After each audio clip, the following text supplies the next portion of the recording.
Hello friends, in last lecture we learned about physical properties of lanthanide elements. In today's lecture we learn about lanthanide contraction.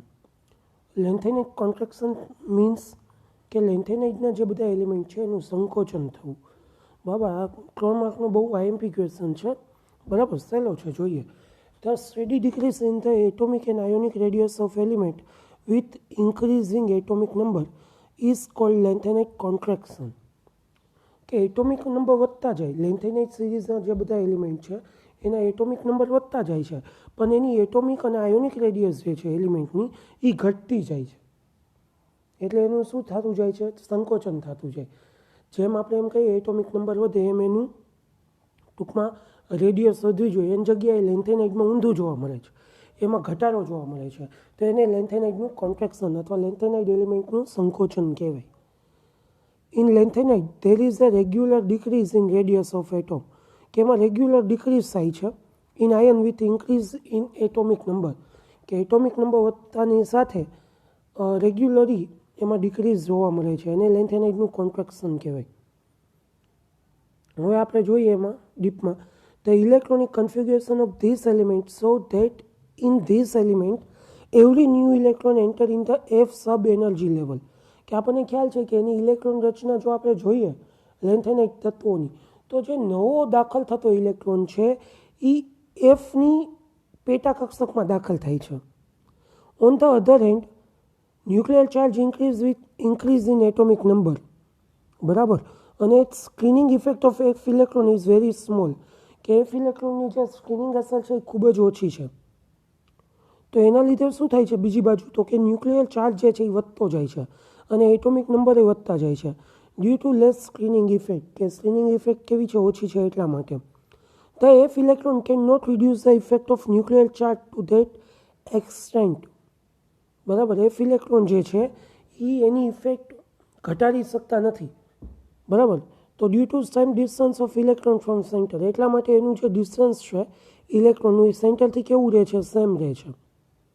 As a result the valence electron are attracted by the nucleus with a greater force, કે એના લીધે જે છે nucleus જે છે ઇલેક્ટ્રોનને પોતાની બાજુ ખેંચી લે છે અને એના લીધે એટોમિક અને આયોનિક રેડિયસ જે છે એ ડિક્રીઝ થાય છે અને એટોમિક નંબર કેવો થતો જાય છે?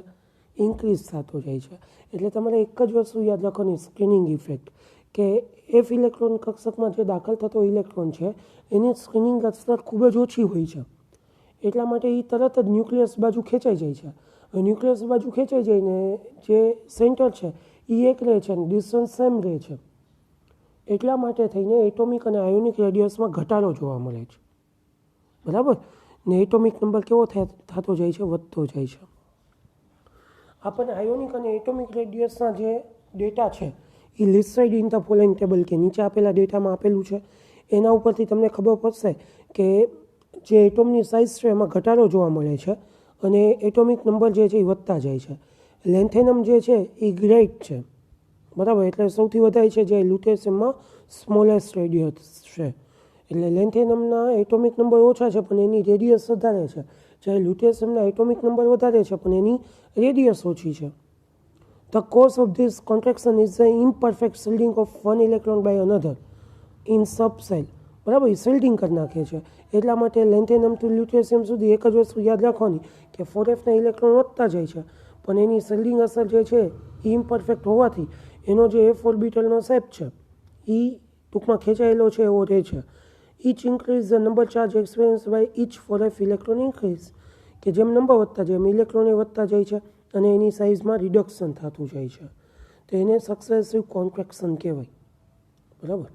તો ફર્સ્ટ ઇલેક્ટ્રોન જે છે લેન્થેનમથી સીએમ સુધી હાજર થશે ને ત્યાર પછી F7થી ઘટશે ટર્બિયમ ને ગેડોલિનિયમની વચ્ચે, બરાબર. Certain chemical property of lanthanide compound so corresponding divergence from regular as a consequences of the ionic size, કે કોસિક્વન્સીસ છે આયોનિક સાઇઝની લેન્થેનાઇડ કોન્ટ્રેક્શન ને એમાં ફજામ્સનો રૂલ લાગુ પડે. આ ફજામ્સ રૂલ યાદ રાખજો હો ભાઈ, 1 માર્કમાં પૂછાઈ શકે. The covalent character between M+3 ion and M+3 ion increase from lanthanum to lutetium. Therefore, basic characteristics of hydroxide decrease with increase in atomic number. કે હાઇડ્રોક્સાઇડનું જે બેઝિક કેરેક્ટર છે, બેઝિસિટી છે, એ ડિક્રીઝ થતી જાય જેમ એટોમિક નંબર વધે ને એ રીતે. તો એ એક યાદ રાખજો, બરાબર. ત્યાર પછી આપણને ફ્રેક્શનલ ડિસ્ટિલેશનની અહીંયા એ વાત કરી છે કે એ બધી એની પ્રોપર્ટી છે કે એનો ઉપયોગ એમાં થાય આયન એક્શનમાં નહીં બધું. તો એ બસ ભેગું છે એટલે આપી દીધું છે. હવે એટોમિક નંબર લેન્થેનમ ટુ લ્યુટેશિયમ તમે જુઓ, એટોમિક નંબર વધતા જાય 57, 58, 59, 60થી લઈને 71 સુધી. ને આયોનિક રેડિયસ જો સૌથી વધારે લેન્થેનમ 1.15 હતી અને પછી ઘટતી જાય જો લ્યુટેશિયમની કેટલી થઈ જાય 0.93. ને આયોનિક રેડિયસ આપણને આપી નથી પણ એમાંય ઘટાડો જ જોવા મળે છે, બરાબર. તો આ કોન્ટ્રાક્શનનો ક્વેશ્ચન મોસ્ટ આઈએમપી છે, કરી નાખજો. એના જેવો બીજો ક્વેશ્ચન મિસ મેટલ, આ પણ બહુ આઈએમપી છે. વોન ફેલ્સબેક એ નામના વૈજ્ઞાનિક હતા, એને ડિસ્કવર કર્યું કે સર્ટેન એલોય જે છે સિરિયમની એ રેર અર્થ એલિમેન્ટ છે, બરાબર. સિરિયમની કેટલીક મિશ્ર ધાતુ એમને બનાવી, એલોય એટલે મિશ્ર ધાતુ, બરાબર.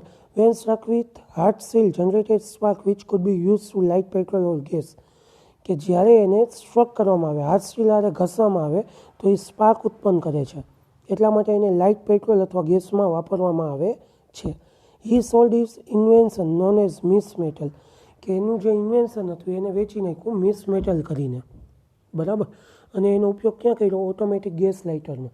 અત્યારે આપણા ઘરે જે આપણે ગેસ લાઇટર વાપરીએ છીએ ચાલુ કરવા માટે, એમાં ટૂંકમાં મિસ મેટલનો ઉપયોગ થાય છે કે જે સિરિયમની મિશ્ર ધાતુ છે. મિસ મેટલ કન્ટેન પ્રિડોમિનેટલી 40થી 50% શું હોય છે? સિરિયમ વિથ અધર લાઇટ લેન્થેનાઇટ, અને બીજા લાઇટ લેન્થેનાઇટનો એમાં ઉપયોગ કરવામાં આવે છે, અને 7% આયન હોય છે, બરાબર. તો આ મિસ મેટલનું કમ્પોઝિશન છે, આ ખૂબ જ યાદ રાખજો. 40થી 50% સિરિયમ, બરાબર. 40થી 50% શું હોય? સિરિયમ હોય, 7% એફી હોય અને લાઇટ લેન્થેનાઇટ તત્વો હોય.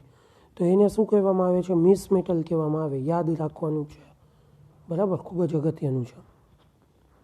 તે આર હાઈલી રિડ્યુસિંગ એજન્ટ, કે એ રિડ્યુસિંગ એજન્ટ છે અને મેટલર્જીમાં ખૂબ જ ઉપયોગ થાય છે. Miss metal are also useful two remove impurity present in metal like SN or oath stainless steel, કે સ્ટીલની અંદર ગમે ત્યારે સલ્ફર, નાઇટ્રોજન કે ઓક્સિજનની જો ઇમ્પ્યોરિટી હોય તો મિસ મેટલનો ઉપયોગ કરીને તમે એને દૂર કરી શકો છો. પછી કાસ્ટ લોખંડ આવે, કાસ્ટ આયન, બરાબર. એમાં પણ malleable in presence of very small quantity of misch metal, કે એમાં પણ મેલેબલ જે છે એમાં પણ સ્મોલ ક્વોન્ટિટીમાં મિસ મેટલ હોય છે. The pyrophoric property of mixed metal are improved by addition of about 35% iron in the alloy, કે જો તમારે એને પાયરોફોરિક પ્રોપર્ટી જે છે એ વધારવી હોય તો તમારે એમાં 35% આયરન એડ કરવું પડે. આ એક માર્કમાં પૂછાય કે ભાઈ મિક્સ મેટલની પાયરોફોરિક જો પ્રોપર્ટી ઇન્ક્રીઝ કરવી હોય તો તમારે આયરન કેટલા ટકા એડ કરવું પડે? તો કે 35%, which is made by electrolysis of the fused chloride of the rare earth metals. કે એ પ્રોપર્ટી કઈ રીતે વધારી શકાય? તો કે ફ્યુઝ ઇલેક્ટ્રોલિસિસ કરીને, બરાબર, ફ્યુઝ કરીને ક્લોરાઇડ આરે. Pyrophoric alloy are attach to shell to define their fight. The friction of air raises them to incandescence soon after leaving the gun, કે ટૂંકમાં એ બંદૂકમાં વપરાય છે. પાયરોફોરિક મેટલ જે છે એ બંદૂક બનાવવામાં વપરાય, બરાબર.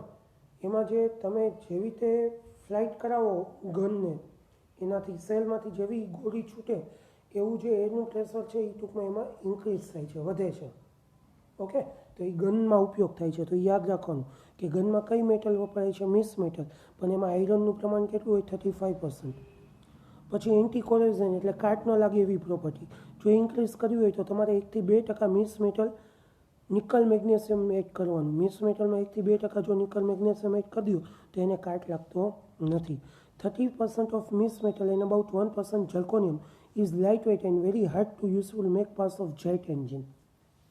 કે આપણા જે વિમાનના એટલે જેટ વિમાન જે આવે છે એના જો તમારે પાસ બનાવવો હોય તો એમાં 1% ઝર્કોનિયમ એડ કરી દેવાનું મિસ મેટલની અંદર. 30% મિસ મેટલ, 1% ઝર્કોનિયમ એડ કરી દો તો એનો વજન ઘટી જાય છે પણ એ ખૂબ જ મજબૂત બની જાય છે. એટલા માટે મિસ મેટલના ઘણા બધા ઉપયોગ છે. આ બધા ઉપયોગ યાદ રાખવાના છે. આજના બધા ક્વેશ્ચન મોસ્ટ આઈએમપી છે, બરાબર. મિસ મેટલવાળો પૂછાશે ને એની આગળનો જે ક્વેશ્ચન હતો કે કોન્સ્ટ્રક્શન લેન્થેનાઇટનું એ પણ પૂછાશે, એટલે ખૂબ જ યાદ રાખજો. ત્યાર પછી લેન્થેનાઇટના તત્વોના ઉપયોગ, કે કે આ લેન્થેનાઇટ તત્વો છે એ ક્યાં ક્યાં વપરાય છે. તેનો પહેલો ઉપયોગ, lanthanide compound are use as good catalyst in many reaction. બરાબર, કેટાલિસ્ટ તરીકે વપરાય છે ઘણા બધા રિએક્શનમાં. ઓક્સિડેશન રિએક્શન છે, પેટ્રોલિયમનું ક્રેકિંગ છે, હાઇડ્રોજિનેશન છે અને ડિહાઇડ્રોજિનેશન છે. આ બધા ક્વેશ્ચનમાં, આ બધા રિએક્શનમાં ટૂંકમાં લેન્થેનાઇટ કમ્પાઉન્ડ જે છે એનો યુઝ થાય છે. પછી certain alloy of the lanthanide element like misch metal, બરાબર, કેટલીક મિશ્ર ધાતુ જે છે એ લેન્થેનાઇટમાંથી બનાવવામાં આવે, જેમ કે મિસ મેટલ. એમાં 30 થી 35% સીરિયમ હોય છે અને સ્મોલ ક્વોન્ટિટીમાં લાઇટ લેન્થેનાઇટ જે છે એનો ઉપયોગ થાય. તો આ વસ્તુ જે છે મિસ મેટલ ક્યાં વપરાય, તો કે રિડ્યુસિંગ એજન્ટમાં અને મેટ્રોલોજીકલ ઓપરેશનમાં. તો એ યાદ રાખજો. પછી magnesium alloy containing about 30% misch metal, 1% zirconium are use for making parts of jet engine. કે મેગ્નેશિયમની એલોય, 30% મિસ મેટલ અને 1% ઝર્કોનિયમ જે છે એ જેટ એન્જિનના પાર્ટ્સ બનાવવામાં વપરાય છે. તો આ બધું યાદ રાખજો. પછી lanthanum, cerium, promethium, neodymium mix with steel are use in cigarette lighter. આપણા જે સિગરેટ પીવા માટેના લાઇટર આવે છે એમાં, પછી ટોયસમાં અને ફ્લેમ થ્રોઈંગ ટેન્કની અંદર ઉપયોગ થાય. બરાબર, ઘણી બધી ટેન્ક હોય કે જેમાં ફ્લેમ એટલે આગ નીચેથી કરવામાં આવે, તો એ બધી વસ્તુમાં આનો ઉપયોગ થાય છે. પછી નિયોબિડિયમ ઓક્સાઇડ એટલે પ્રોમિથિયમ ઓક્સાઇડ જે છે એ ઓડરિંગ એજન્ટ છે. બરાબર, ગ્લાસ અને પ્રોડક્શન જ્યારે તમે કરો સ્ટાન્ડર્ડ ફિલ્ટરનું, ઓપ્ટિકલ ઇન્સ્ટ્રુમેન્ટનું, તો એ ઓડરિંગ એજન્ટ તરીકે વપરાય છે. પછી lanthanum oxide are use for polishing glass. કે ગ્લાસને જો તમે પોલિશ કરવો એકદમ ચમકાવવું હોય તો લેન્થેનમ ઓક્સાઇડનો ઉપયોગ થાય પોલિશ કરવા માટે. પછી સીરિયમ ઓક્સાઇડ જે છે એ ગ્લાસ મેન્ટલમાં વપરાય છે. પછી સીરિયમના સોલ્ટ જે છે ક્વોલિટેટિવ એનાલિસિસમાં વપરાય, કોટનને ડાય કરવા માટે. પછી રેડના એક્યુમ્યુલેટરમાં અને મેડિસિનમાં એનો ઉપયોગ થાય. પછી lanthanide compound are use to fill into arc carbon electrode to produce more brilliant light. કે હવે તમને ખ્યાલ છે કાર્બનના ઇલેક્ટ્રોડ વપરાય છે લાઇટને ઉપયોગ કરવામાં, તો એમાં લેન્થેનાઇટ કમ્પાઉન્ડ જો ભરી દેવામાં આવે, બરાબર, તો એની લાઇટ જે છે એ ખૂબ જ બ્રિલિયન્ટ થઈ જાય. પછી radioactive thulium is use in treatment of cancer. કે થુલિયમ નામનું જે તત્વ છે એ રેડિયો એક્ટિવ છે અને એ કેન્સરની ટ્રીટમેન્ટમાં વપરાય છે. Mixture of lanthanide trioxide and ferric oxide is use make microwave active instrument. કે માઇક્રોવેવ આસિસ્ટન્ટ જે ઇન્સ્ટ્રુમેન્ટ હોય છે એને બનાવવામાં લેન્થેનમ ટ્રાયોક્સાઇડ અને Fe2O3નો ઉપયોગ થાય. To obtain x-ray for long time, x-ray are excited by lanthanide. આપણે ટૂંકમાં અત્યારે જે એક્સરે જોઈએ છે એ લાંબા સમય સુધી સાચવી નથી શકાતા, લાંબા સમય ખરાબ થઈ જાય. પણ જો તમારે એક્સરેને લાંબા સમય સુધી સાચવી રાખવો હોય, કાંઈ ન થવા દેવું હોય, તો તમારે એમાં લેન્થેનાઇડનો ઉપયોગ કરવો પડે. પછી સેલિનાઇડ અને telluride with lanthanide are useful to prepare semi conductor.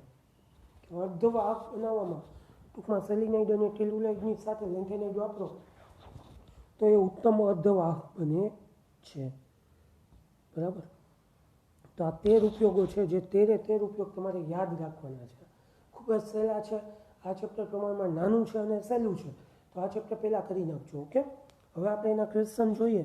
તો 1 માર્કવાળા તો બધા મોસ્ટ આઈએમપી છે. ઇલેક્ટ્રોનિક કોન્ફિગ્યુરેશન પૂછાઈ શકે, મિસ મેટલવાળો તો બધામાં પૂછાઈ શકે. પછી લેન્થેનાઇડ આયનનો ગ્રીન કલર છે એ શા માટે છે એ તમારે કહેવાનું છે. પછી which radioactive lanthanide element is useful in treatment of cancer. કે કેન્સરની ટ્રીટમેન્ટમાં કયો રેડિયો એક્ટિવ વપરાય, તો એમાં આવશે થુલિયમ, યાદ રાખજો.